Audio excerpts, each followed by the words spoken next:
આજે કાઢવાની હતી બેવાડીની માંડવી। આજે છે દિવાળી। દિવાળીની બધાને હાર્દિક શુભકામનાઓ।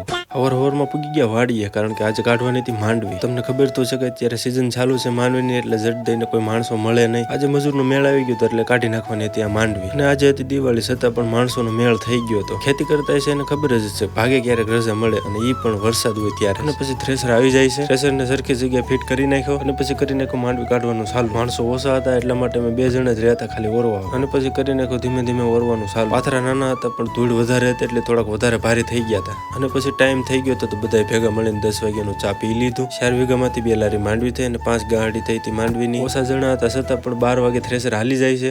બપોર પછી વહી ગયા હતા બીજી જગ્યાએ માંડવી કાઢવાની હતી, ત્યાં 3 વાગે કર્યું હતું ચાલુ, કારણ કે મોડું થઈ ગયું હતું થોડું। અને પછી થ્રેસર કરી નાખ્યું હતું ચાલુ, અને આપણો વારો સડી ગયો તો ઓરવાનો। ધીમે ધીમે કરતા 3 વીઘાની માંડવી કાઢી નાખી છે। આ વાડીમાંથી 1 લારી માંડવી થાય છે અને 3 ગાડી માંડવીની થાય છે। મારી મહેનતને સફળ કરવા માટે કરી નાખો આ વિડીયોને લાઈક, અને જો આવા ખેતીવાડીના વિડીયો જોવા હોય તો કરી નાખો આપણી ચેનલને સબસ્ક્રાઈબ।